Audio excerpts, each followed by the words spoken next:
Hey everyone, I'm Rain101, aka The Skeptical Mystic, and today I want to do a reading about something that's been on my mind, so I figure if it's been on my mind, it's been on yours. And that's going to be how I'm going to find my path. I feel like a lot of people are at kind of crossroads in their lives right now. I was just talking to my wife, and she was sort of like asking the same question, and I've been asking the same question, so I want to answer as best as I can that question for you, or I should say give you a little bit of insight into how to best answer that question, because I don't have all your answers. These cards don't have all your answers, but they do have ways for you to look at the questions that you're trying to ask and hopefully come up with satisfactory answers. So if you are new, I've got 4 decks and I've got a 4-sided die. I'm going to roll the die and draw from whichever corresponding deck, 1, 2, 3, 4, comes up. And we're going to do past, present, future, and crux. And the first 3 are pretty self-explanatory, but the crux is going to be kind of like the linchpin, the turning point, the focus, the emphasis. That's going to be the how, right? If past, present, and future are going to give us insight into where we've been, where we're at, and where we might be looking to go, then the crux is going to show us how to get there or give us a warning about what to avoid. So that's always my favorite card so far when I've done this spread. It always kind of like turns things over. It's always this kind of really important card. So without any further ado, we're focusing on how do we find the path ahead? What's the next step for us, or what should, quote unquote, we be doing? If you watch my last reading, there is no should. You make the should. But sometimes that's hard. Sometimes we don't actually know what we want or know what direction we should go. So that's what we're going to try to look at today. So here we go with the first roll, and that is a number 3. That is a number 3. So that means we're going to be drawing from the Empyrean. This deck has some really interesting cards. Really sort of it's an oracle deck, and some of the descriptions are I think really what's the word? Intense. They're very intense. It's a very intense deck. It's got a very intense look. It's shiny and holographic, but it's got, I think, sort of a foreboding to it, if you will. So that's going to be our past card, and this is going to be looking at where we've come from, right? The path that we've been on that's led us to this point. And sometimes it can be really kind of hard to look back.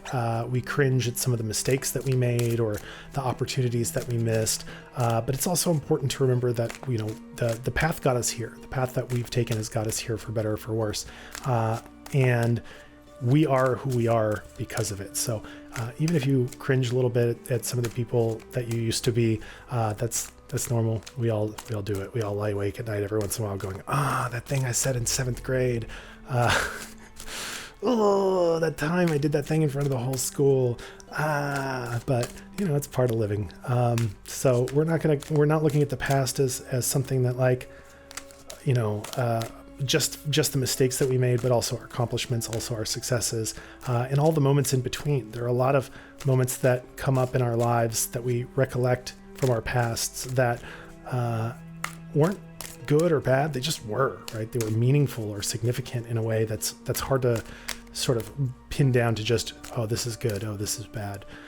Here my shuffling sort of like fixation comes in. I'm really just kind of doing a regular old shuffle, hoping that whatever card wants to pop out comes and says hello, but it doesn't really feel like Empyrean wants to play today. Star was having the same problem. She did a reading for herself, a very similar reading to this earlier, and she was like, maybe this wasn't the deck that I was supposed to, the card I was supposed to pull. Maybe this wasn't the one. And you know, I don't think there is some supposed to. That's kind of why I roll the die, right? Like I want to leave a certain amount of mystery. I want to leave a certain amount to chance. I want to let a certain I don't know.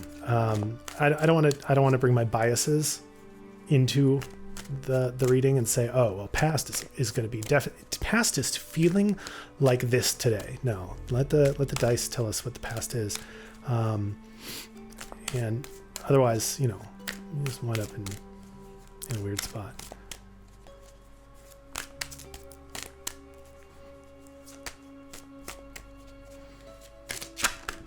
There you are. What do you say? Oh, this same card actually came up. Interestingly, you just watched me shovel this. The same card came up in Star's reading, and this is Abandon. You can see this deck is holographic. It's very cool. I don't know if you'll really be able to get a good look at the card, but hopefully I'll have the card up on the screen. But our past card is going to be Abandon. So let's have a look at what Empyrean has to say about Abandon. Are you alphabetized? No. Abandon, abandon, abandon, abandon. 48. There is always a last time. Sometimes we think we have found it, the person, the place, the thing, only for enough time to pass to realize it wasn't the world. It was a snow globe that we dared to be real. And like a houseplant that has outgrown its pot, we too must leave sometimes. We must gather our grief and carry it in our shaking hands. Or we walk out with an emptiness that feels like permafrost. Or we steal away like a thief in the night. The shape in which we are leaving is not as important as honoring the knowing. We must bend to it, even when it's hard, even when it's so much easier to stay in our small pot. To abandon is to love the snow globe for what it was, a momentary home, a pocket we whispered our dreams into. And we can find a space for it on the altar of our hearts while we walk the open road. Okay. So clearly dealing with sort of this feeling of loss, right? Feeling of having walked away from something, given up on something, and that wistfulness, that pang that comes with it, right? And there is a hopefulness to this, right? We honor the thing that we had as it's gone, right? We do celebrations of life. It's better to have loved and lost than never have loved at all. All of these sorts of things are spoken to by this Abandon card, where we are looking at our past. And I guess it kind of gets back to what I was saying before. Like we have these experiences that are bittersweet. We have these experiences where losing that time in our life or that person or that thing is painful, but it's painful because we cared. And that can be really challenging. Sometimes it's moving away from home. Sometimes it's ending a relationship under circumstances that aren't as cut and dried as this person cheated on me or whatever, but maybe you guys just grew apart or somebody had to leave for their job or something like that. These things happen in real life and they are devastating because we're giving up something we care about, because there's love mixed into that loss. And Abandon is about that walking away, is about that separating from something great, and taking joy and appreciation in having known it, having had that experience, having been at that place. I've felt this way about road trips, right? Where it's coming to an end and part of me is just desperate to get home to my comfortable surroundings, my familiar surroundings, but there is definitely a wistfulness of like, I'm going to miss the experiences that I had.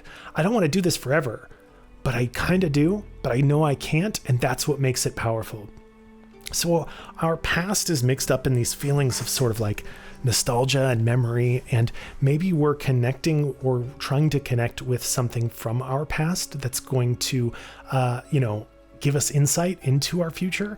I know a lot of times when I've thought about, and for me, in fact, when it came up in my mind earlier, was thinking about this sort of question of what path should I be on, or how do I find what's right for me?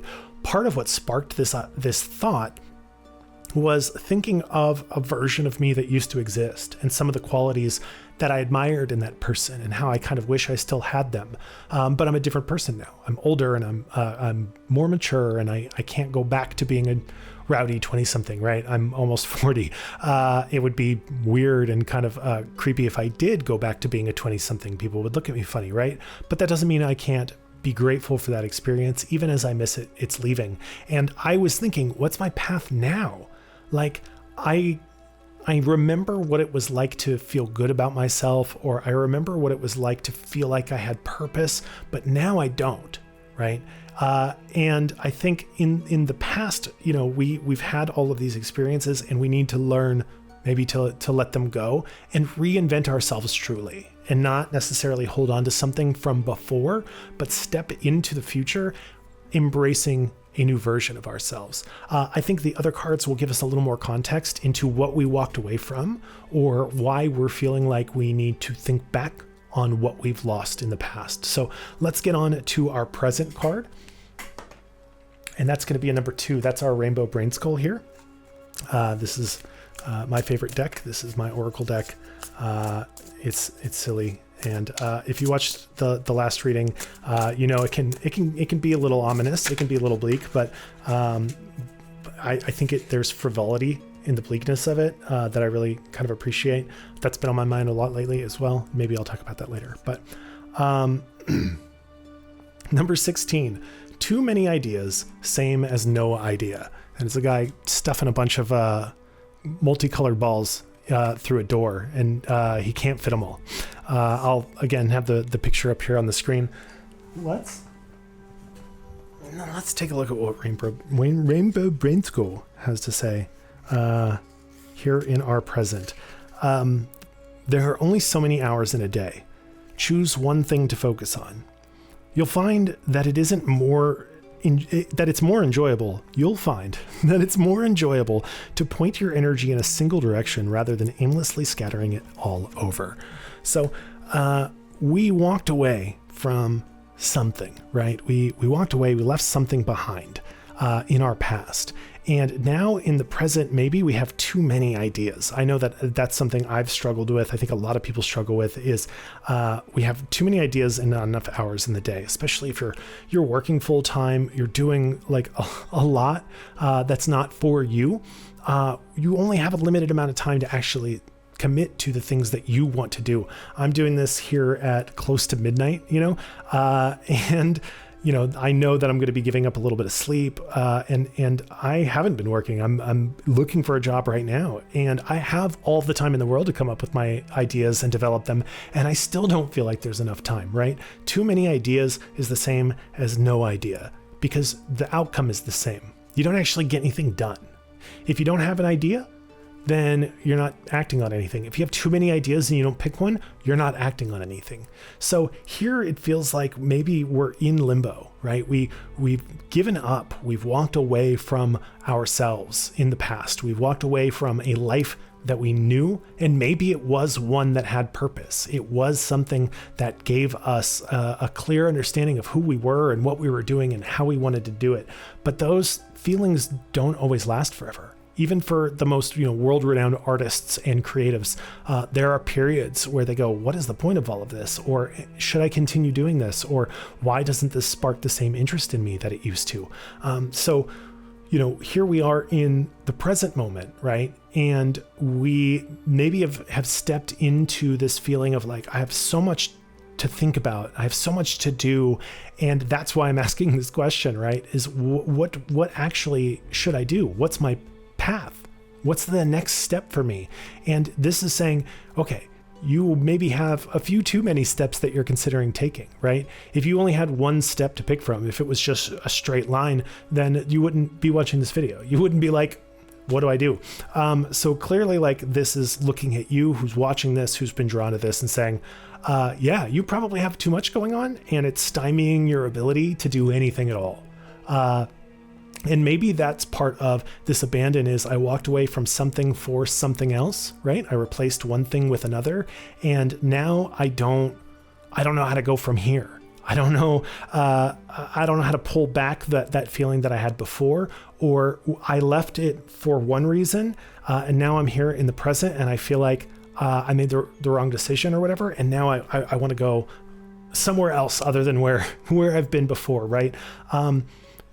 And this is saying, slow down, okay? Focus on one thing, right? Find that thing, that really good idea, that thing that really sort of sparks your joy. I have a lot of irons in the fire, as it were. I have a lot of ideas, but this is the one I'm doing right now because this is the one that kind of calls to me. Like, I've been excited to do these readings. I think they're interesting. I think they give us interesting insight into ourselves, give us different perspectives than maybe we otherwise would have. So that's the one that I'm doing. This is the thing that I'm sticking to. And, a few months from now, I might kind of pivot into something else if this doesn't make me feel that way anymore. But take that idea, that one thing, that most motivating thing, that's what you should be focusing on here in the present. Or, you have too many ideas, let's pare it down. You left something behind to be here where you're at right now. So don't get lost in the weeds of where you're at right now. Get lost in the weeds of the thing you're doing. Not all the rest of it, not the whys and the wherefores. Just do the thing. Commit to the idea. Pick one out of the numerous thoughts bouncing around in your head and throw yourself behind it. Let's jump to our future card. That is a 1. So that is going to be our Steampunk Tarot deck. I was talking with Star earlier, and she was like, "You like that one? Like, you said you really like it." I was like, "Yeah, I love the art. The art's super cool. I like the story behind it.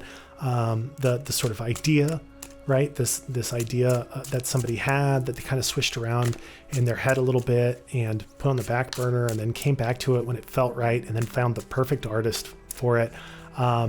It's just a cool story about how, like, it's never too late. Like, you always have the opportunity to keep going with that idea, especially looking at our present card, right? Like, too many ideas, same as no idea, right? Like, they took that idea and said it's one of the many ideas I have, but it's not the one I'm going to focus on. And when it was the right time, they came back to it and turned it into a reality, right? I'm holding it in my hand.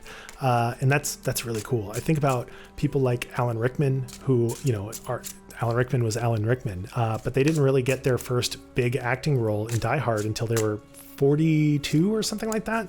Harrison Ford was 35 when he was cast to play Han Solo in Star Wars. Which is not that old, but still, like, for Hollywood, pretty old, right? Like, a lot of people get started in their 20s if they're going to, like, break out. They're teen stars who turn into adult stars.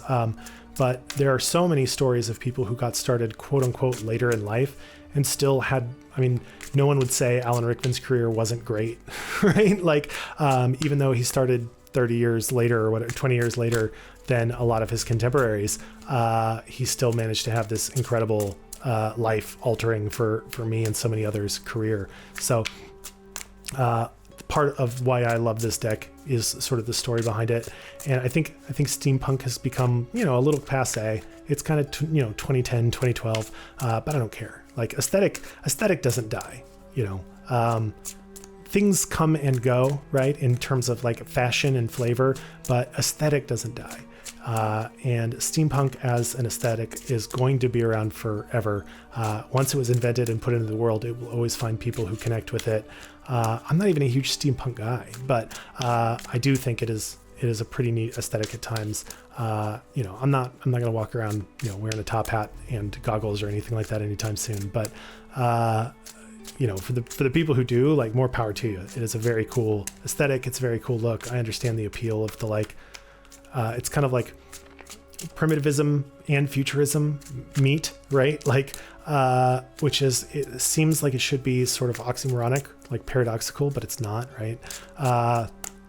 It's kind of retro futurism, but it's not retro futurism, but it's, you get what I'm saying, right? Like, but yeah, like, I think that's like one of those weird legacies that we sort of overlook, right? You think about Andy Warhol, he invented pop art, right? Like, pop art in itself kind of like invented an aesthetic that was iterated upon. And more than a can of tomato soup, I think the legacy of an aesthetic is something that truly lasts. So here is our future card, and it is the Star. It is the Star. What is it? What are you, 17? Let's have a gander at the Star. Since I'm relatively new to this, I don't have the like, ooh, about the major arcana like I know a lot of people do, where they're like, I know exactly what that means immediately, right? Because they're like, the big cards or whatever. So you get to go on this like road of discovery with me, which I think is pretty cool.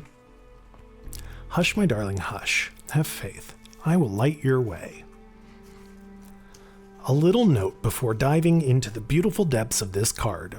The whole fate and destiny discussion is fraught with strong opinions and emotions. First, we have the question of whether the future, any of it, is in any way predetermined or even knowable. If it is not, then consulting the cards for information on the future loses some of its usefulness. Second, some tarotists spend many happy hours debating the definitions, similarities, and differences between the word fate and destiny. Because the ideas of fate and destiny are interwoven in the various meanings of this particular card, it helps for each reader to be clear on his or her beliefs and adapt the possible interpretations accordingly. From her flowing skirts mingling with the turbulent, confusing waves of the ocean to the shining clarity in the palm of her hand, the star is the lifeline. First and foremost, she calms the heart and mind with the reassurance that all will be well. She wordlessly invites you to drink in her peace and serenity. Breathe deeply and slowly. Gaze upon the vastness of the starry, starry sky and gain perspective. Know that the universe is in fine working order. Only when you settle down can you see and receive her gifts. Once settled, accept her offerings. What does she offer you? As the star, she can give many things. Starlight, star bright, make a wish. She is a kind goddess whom you can petition. Requests to her are often granted. All I ask is a tall ship and a star to steer her by. From the three wise men of ancient lore to intrepid starship captains, a star is a source of guidance. Back in the Fool card and again in the Hermit, we saw this light, this guiding force that is within our soul and resonating with the divine. We sometimes have difficulty seeing or sensing it. In our darkest hours, we know it as the brightest star in the sky, a message of grace and a lifeline to gently lead us back on course. And what of star-crossed lovers and the like? Here is the tricky issue of fate and destiny. Are we fated to love a specific person? Are we destined to play a certain role? Does this card mark that? Possibly. Remember, though, she is a harbinger of peace and healing. If the notion comforts you and helps you follow your soul's true light, then why could she not? When you see the star, you can relax. You came to a reading looking for guidance, and it shall be given to you. Our star sits on an astrolabe, an ancient computing device used to determine the positions of celestial bodies in the night sky. She knows where you are as well as where you are going, and can help you see the way. She rises above the troubled waters of your soul and gives you a light to follow when you cannot find it within yourself. I'm not going to jump into all that like fate, destiny bullshit. Let's talk about the future, right? Let's talk about finding our path. What this is saying is, oh baby, you're going to find it. And it's going to come easy to you. I think when we combined the lesson of the present with this idea of the future, when we cut away the chaff, that's when we're going to get to the wheat, right? When we take all of these ideas that are jumbling in our head, when we take all of these thoughts about who we want to be or should be or whatever, and we cut it down to what is the best for us, what we really want, then boom, the night sky brightens, right? Everything opens up. That path is clear, and you're going to understand it and be able to pursue it with a clarity that maybe has been missing before. Perhaps the reason why this idea or this path hasn't been clear to you before is because you weren't ready yet. You hadn't walked away from the thing that you needed to walk away from. You hadn't separated yourself from the environment or the people or the place, whatever it was that you needed to leave to find new ownership, to find space to explore all of these ideas. And once you make that choice, once you cut out all the stuff that doesn't work or isn't feasible, or maybe just the time isn't right yet, that's when this path is going to open up for you. That's when the star is going to welcome you in. And I think a big lesson in the star, a big sort of like theme, is asking for guidance. You're already here, right? If you clicked on this, you're already at the point where you're ready to look for guidance. You're ready to look for help. Keep doing that. I don't care if it means watching someone else's video, right? Like, more power to you. Look to all of the different people who are trying to illuminate your life, who are trying to help you on your path. And that could be that voice in the back of your head that kind of is telling you what you already know, but you don't want to acknowledge. I do this thing when I can't decide on something where I flip a coin. And usually by the time the coin is in the air, I already know what I want. And it doesn't matter what the coin says, because I already know if I'm going to agree or disagree with whatever the outcome is, right? And it's a great kind of way of like cutting through all of the bullshit that goes on inside of our heads and getting to the truth of what we want. Now, granted, that's like a binary thing. Do I want Chipotle or Jersey Mike's or whatever it is, right? Flip a coin. It's Chipotle. It's actually Chipotle. I already knew that. I had it yesterday. That's why I wanted to pretend like I couldn't decide, but I want it again today, you know? And that's okay. You can do that in your life. You can get Chipotle 2 days in a row and no one's going to come and arrest you. But the star is saying the light is out there. It will guide you. Look for it, right? Now that you've gotten past the thing you need to get past, now that you've let go and abandoned a history that was maybe great, but isn't relevant anymore. Now here you are in the present with all of these ideas and all of this promise, and the infinite possibility of existence opens up to you. And you have too many ideas. Look for that guidance. Look for somebody who can help give you some perspective. You can petition the star, it says, right? And usually she answers. So this is telling me to a certain extent, the answer is not necessarily going to come from within you. Not obviously anyway. The answer is going to come from externally. You're going to look around and something's going to spark in your head and you're going to go, oh, that's it. I want to do that thing. Or I want to be like that person, or I want to go to that place, or this is what I want to do. And you'll find when that moment like clicks that it was always true. It was always here. And maybe it's you're jumping, you take the lesson here and you say, actually, you know what? You're right. Like when you were reading this present card and you were saying, cut away all those things and focus on the one that's feasible and relevant right now. And it clicked. Great. And the star is saying, keep going down that path. It's going to lead you in the right direction. It's going to lead you to where you want to go. And I think that's true regardless of whether you believe in divination or not, right? Like I said, I'm a skeptic. I'm a materialist. Like I believe that these cards can help give us perspective, but I don't personally think there's magic in them. If you pick something, if you decide on something and you truly believe in it and you truly follow through on it, chances are pretty good it's going to be successful. Chances are pretty good that if you know it's going to fulfill you to do this and you do it, it's going to bring you fulfillment. So look around.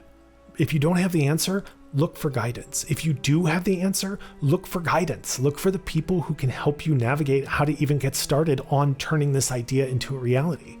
If you wanted to make an oracle deck, right? Thinking of the example of this exact deck of cards, you might not know how to get the art. You might not know how to turn an idea into a physical deck of cards, but someone does. Someone does. Lots of people do. They exist. I've got 4 of them sitting right in front of me, right? Find those people. Look to them for guidance. Let them be your star. And now we're going to move on to the crux. This is going to be the thing that ties it all together and maybe gives us an idea of the what's, whys, and hows, and that is another 1. So we're back to the steampunk deck. So Twildic does not make it in this time. That's okay. They were they were represented in the last reading, and Empyrean really didn't get a chance to shine last time. So cool to get an Empyrean card in the reading as well. I really like sort of where we're going so far in terms of like, it seems pretty straightforward, but the crux is going to be kind of what tells us. It gives us a little more into like maybe where we should look. Part of, it was talking about the astrolabe and navigation and, using the stars for guidance. But one of the things about navigating by star is you have to know things, right?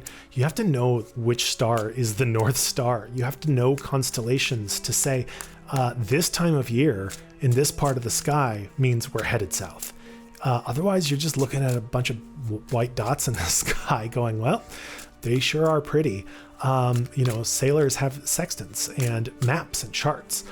So having that little bit of extra guidance about where to look. Thankfully, nowadays we have GPS, and for those of us who are not seafaring, we have Google and other search engines and Wikipedia and plenty of places to find out more information. Reddit is a fantastic source. If you're like, man, I want to make tarot decks, where do I go? I guarantee you there's a subreddit for that with 17 other people this week who've come in asking the same question, to the point where most of the people on the subreddit are getting sick of it, but they'll answer it anyway because, people went on the internet to be right, and to help, but also to feel helpful, right? To contribute their knowledge and know things. I think very few people really go into spaces and type unless they know nothing, or they really are proud of how much they know. Now, there's a lot of people who think they know things that they don't, or understand them better than they think they do, or whatever. But I find when it comes to like niche interests like tarot, for the most part, people are like, yeah, I just think cards are cool. Like, they resonate with me and I want to talk about them and I want to share my perspectives and stuff like that. I don't know. Maybe the Reddit community for tarot is like the most toxic thing though, and there's going to be a bunch of people in the comments like, no, don't go in that subreddit, it's terrible. I have no idea, I don't spend any time there, but guidance comes in a lot of different forms, and we have more access to more information than any people have ever had on this planet, right? And it's all at our fingertips, and I think it is criminally underutilized, the amount of access to knowledge that we have. So, if you're feeling anxious or apprehensive, or you feel like, the thing I really want to do isn't feasible, but you haven't really found out if that's true or not, you might be pleasantly surprised. I remember Star a few years ago had an idea for a digital collage project, and she made some beautiful art, some incredible art. Some of it's on the wall behind me here. And to that point, she wanted to make prints of it. And it took very little money and very little time to get those prints made. She just boom, uploaded the files, got them printed, very high quality, frameable, frame-worthy prints, and they were at her house within a week. Something that 100 years ago would have been a nightmare, a catastrophic nightmare. How am I going to get prints of art that people can frame, that I can sell? Now is you just send it to a guy. You just send it to a guy, he prints them off, sends them to you, it's fine. It takes 4 days. So our access to resources like that has never been better. And our ability to express ourselves creatively has never been higher. We have so many tools at our disposal. We have so much knowledge, and we have an incredible number of people who want to help, who want to share. You go on the internet, and obviously I just kind of went over this, but even with stuff like art, I can't get this brush to work in Photoshop, or I can't get I'm struggling with this technique that I'm working on. People will come out of the woodwork and show you 17 YouTube tutorials and 15 handwritten guides and 5 other posts asking and answering the same questions. And there's just such a bounty of information out there. So maybe even when you're looking for that guidance, that's going to be the one. And it's the Queen of Wands. When you're looking for that guidance, look to others, right? Because there's so much free and available information. Queen of Wands is going to be our crux. Let's take a look.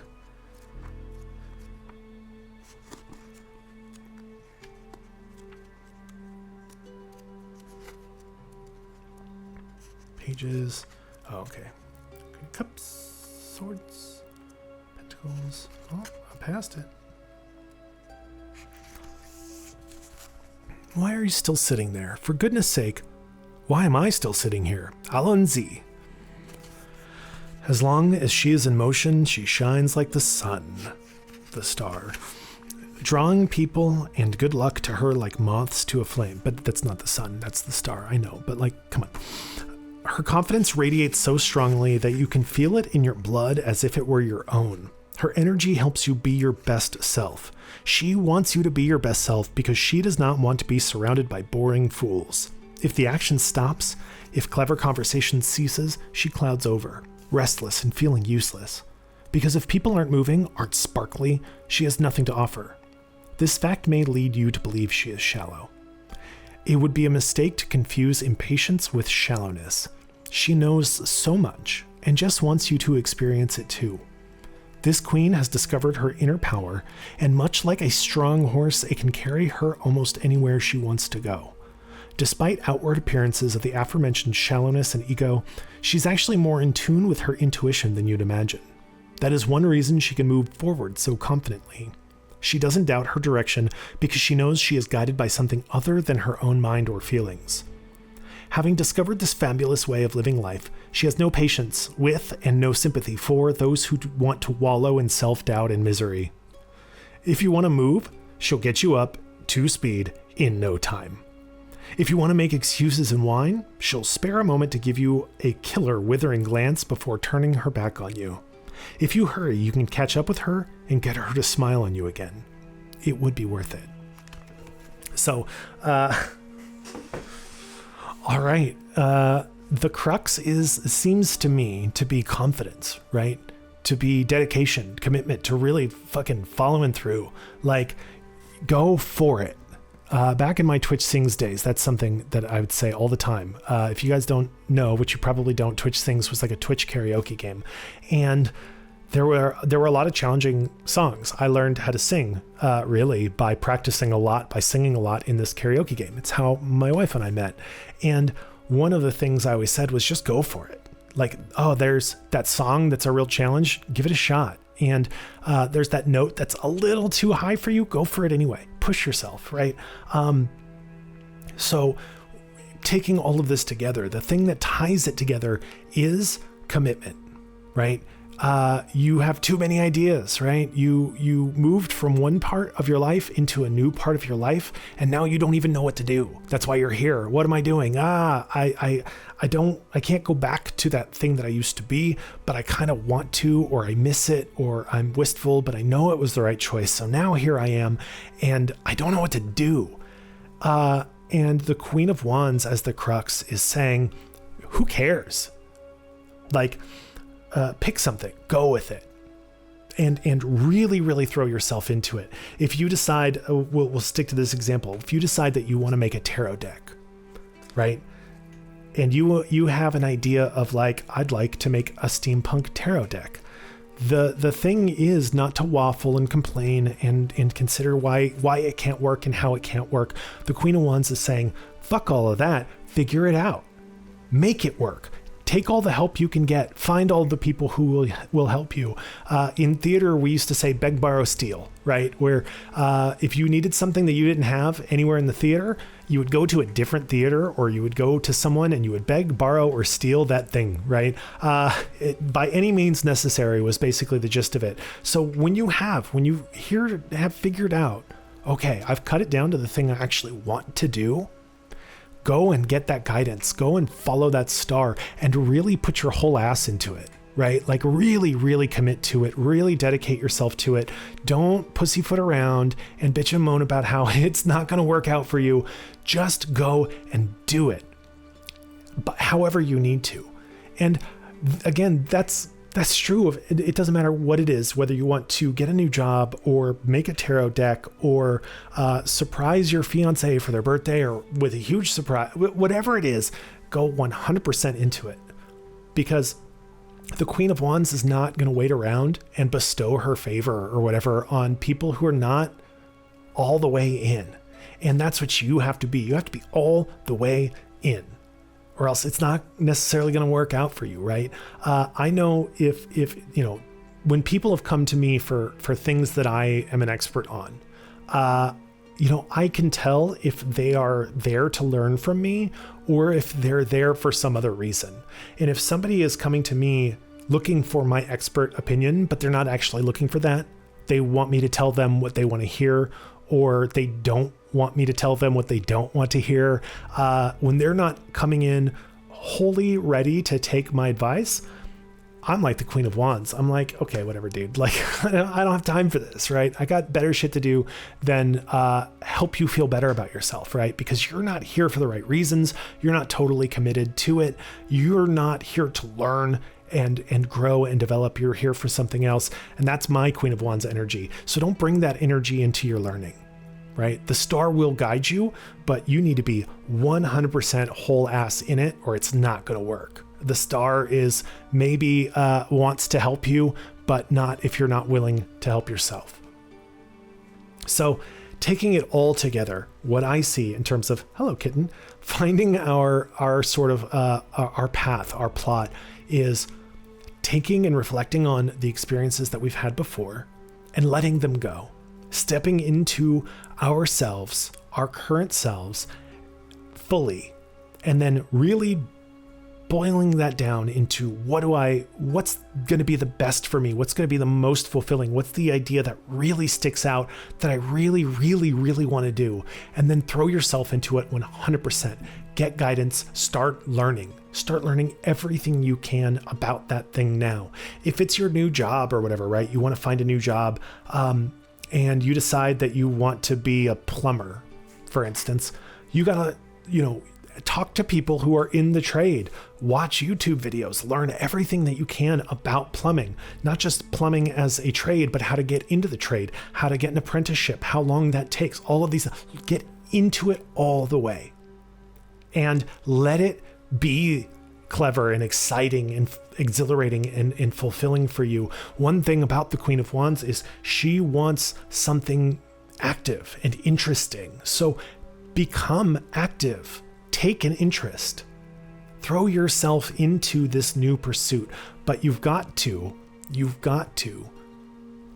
make that choice. You've got to pare it down from the majillion ideas that you might have that are distracting you, or the past that, that is distracting you, and get down to the brass tacks and then start to pursue it.